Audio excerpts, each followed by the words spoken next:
Hi എല്ലാവർക്കും ragas kitchen വേൾഡിൻ്റെ പുതിയൊരു വീഡിയോയിലേക്ക് സ്വാഗതം. അപ്പോൾ നമ്മൾ ഇന്ന് ഉണ്ടാക്കാൻ പോകുന്നത് ഈ കടലക്കറിയാണ് കേട്ടോ. സ്പെഷ്യൽ കുറുകിയ ചാറോട് കൂടിയിട്ടുള്ള ഒരു കടലക്കറി. അപ്പോൾ നമുക്ക് വീഡിയോയ്ക്ക് പോവാം. ഹായ് എല്ലാവർക്കും രാഗാസ് കിച്ചൻ വേൾഡിൻ്റെ പുതിയൊരു വീഡിയോയിലേക്ക് സ്വാഗതം. അപ്പോൾ ഇന്ന് നമ്മൾ ഉണ്ടാക്കാൻ പോകുന്നത് സ്പെഷ്യൽ കടലക്കറി. നമ്മൾ ചായക്കടയിലൊക്കെ കിട്ടുന്നില്ലേ കുറുകിയ ചാറോട് കൂടി. അപ്പോൾ നമുക്ക് വീഡിയോയ്ക്ക് പോവാം. നമ്മളിന്ന് കടലക്കറിയാണ് വെക്കുന്നത് കേട്ടോ. അപ്പോൾ നമുക്ക് ഇതിന് മുന്നേ ഞാനും കടലക്കറി ഉണ്ട്, ഇത് സ്പെഷ്യലാണ്. അപ്പോൾ കുറുകിയ ചാറോട് കൂടിയിട്ടൊരു കടലക്കറിയാണ്. അപ്പോൾ അതേ കടലെടുത്ത് കഴുകി ഇപ്പോൾ തലേദിവസം കുതിർത്ത് വെച്ചതാണ്, കഴുകി വൃത്തിയാക്കി വെച്ചിട്ടുണ്ട്. പിന്നെ അതിലേക്ക് വേണ്ടത് കാച്ചാനാണ് കേട്ടോ. അപ്പോൾ കുറച്ച് ഉള്ളിയും വെളുത്തുള്ളിയും കൂടിയിട്ട് അരിഞ്ഞ് വെച്ചിട്ടുണ്ട്. പിന്നെ നമുക്ക് ഒരു തക്കാളി കഷ്ണങ്ങളാക്കി വെച്ചിട്ടുണ്ട്. ചെറിയ കഷ്ണം ഇഞ്ചി, ഒരു സബോള, 3 പച്ചമുളക്, ഒരു തണ്ട് വേപ്പില. ഇനി നമുക്ക് പൊടികളാണ്. 1/4 ടീസ്പൂൺ മല്ലിപ്പൊടി, 1 ടീസ്പൂണോളം എരിവുള്ള മുളക് പൊടി, 1 ടീസ്പൂണ് കാശ്മീരി മുളക് പൊടി, 1/4 ടീസ്പൂൺ മഞ്ഞൾപ്പൊടി. അപ്പോൾ ഇത്രയാണ് സാധനങ്ങളൊക്കെ. കടല വേവിക്കാനായിട്ട് ഒരു കുക്കർ എടുത്ത് വെച്ചിട്ടുണ്ട്. കുക്കറിലേക്ക് നമുക്ക് കടല ഇട്ട് കൊടുക്കാം കേട്ടോ. കുക്കറിൽ നമ്മൾ കടല എല്ലാതും ഇട്ടു. ഇതിലേക്ക് ഒരു തണ്ട് കറിവേപ്പില ഇട്ട് കൊടുക്കുന്നുണ്ട്, പച്ചമുളക് ഇട്ട് കൊടുക്കുന്നുണ്ട്, പിന്നെ തക്കാളി ഇട്ട് കൊടുക്കാം. ഒപ്പം തന്നെ നമുക്ക് ഇട്ട് കൊടുക്കാം കേട്ടോ. തക്കാളി, പിന്നെ സബോള.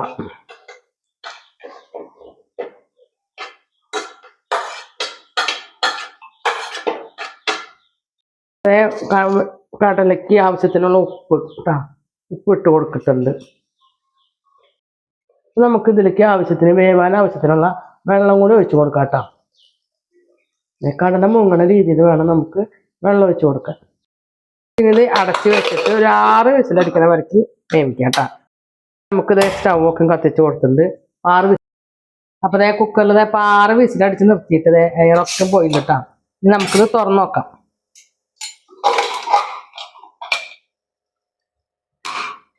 തുറന്നു നോക്കിയിട്ട് നമുക്ക് കടല വെന്തോന്ന് നോക്കാം കേട്ടോ.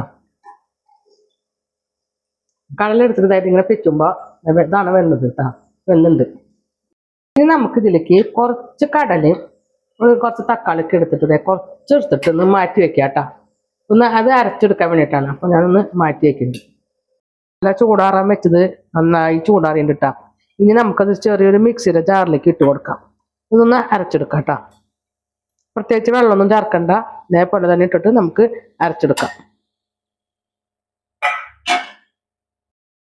കടലക്കറി ശരിയാക്കാനായിട്ട് ഒരു പാത്രം എടുത്ത് വെച്ചിട്ടുണ്ട്. പാത്രമൊക്കെ നല്ല പോലെ ചൂടായിട്ടുള്ളതാണ്. അപ്പം നമുക്കിത് വെളിച്ചെണ്ണ ഒഴിച്ച് കൊടുക്കാം കേട്ടോ. കുറച്ച് കടുക് ചേർത്ത് കൊടുക്കാം കേട്ടോ. അത് എത്രയാണ് കടുക് ഇട്ട് കൊടുക്കുന്നത്. അപ്പോൾ അതേ കടുകൊക്കെ ഇതേ പൊട്ടി തുടങ്ങിയിട്ട് നമ്മുടെ. അപ്പോൾ അതേ കടുക് പൊട്ടി കഴിഞ്ഞ ശേഷം നമുക്ക് ഉള്ളി ഇടണം. കടുക് പൊട്ടി കഴിഞ്ഞ് തുടങ്ങി. ഇനി നമുക്കിത് ഉള്ളി ചേർത്ത് കൊടുക്കാം കേട്ടോ. ഉള്ളിയുടെ ഒപ്പം തുണ്ട് പെരുംജീരകം കൂടി നമ്മൾ ചേർത്ത് കൊടുക്കുന്നുണ്ട്. ചേർത്ത് കൊടുക്കുന്നത് ഇഞ്ചിയാണ്. ഇഞ്ചിയും കൂടി ഒന്ന് ചേർത്ത് കൊടുക്കുന്നുണ്ട്. ഇത് നല്ല പോലെ മൊരിക്കണം കേട്ടോ. അത് നന്നായി ഇളക്കി കൊടുക്കുകയാണ്. അപ്പോൾ നല്ല ചൂടുള്ള കാരണം പെട്ടെന്ന് തന്നെ മൊരി. പിന്നെ നമ്മൾ ഇതിൻ്റെ ഇടയിൽ കടലക്കറിയിൽ ഉപ്പ് നോക്കാൻ മറക്കരുത് കേട്ടോ. അപ്പം ഞാൻ ഉപ്പ് നോക്കാം. ഇപ്പോൾ ഉപ്പൊക്കെ ഉള്ളതുകൊണ്ട് പിന്നെ നമ്മൾ ഇട്ടില്ല. ഉള്ളിയൊക്കെ നല്ല പോലെ മൊരിഞ്ഞ് വന്നിട്ടുണ്ട്. ഇനി ഇതിലേക്ക് നമുക്ക് പൊടികൾ ചേർത്ത് കൊടുക്കാം.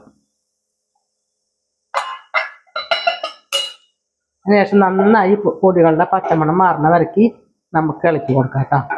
പൊടികളുടെ പച്ചമണമൊക്കെ മാറി നല്ല പോലെ മൊരിഞ്ഞ് വന്നിട്ടുണ്ട് കേട്ടോ. ഇതിലേക്ക് നമുക്ക് വേവിച്ച് വെച്ച കടല ചേർത്ത് കൊടുക്കാം.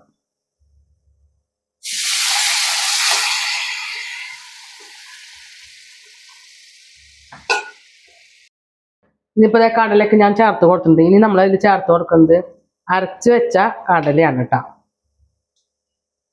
അതൊന്നായിട്ട് നമുക്ക് നന്നായി ഒന്ന് കൂട്ടി യോജിപ്പിക്കാം.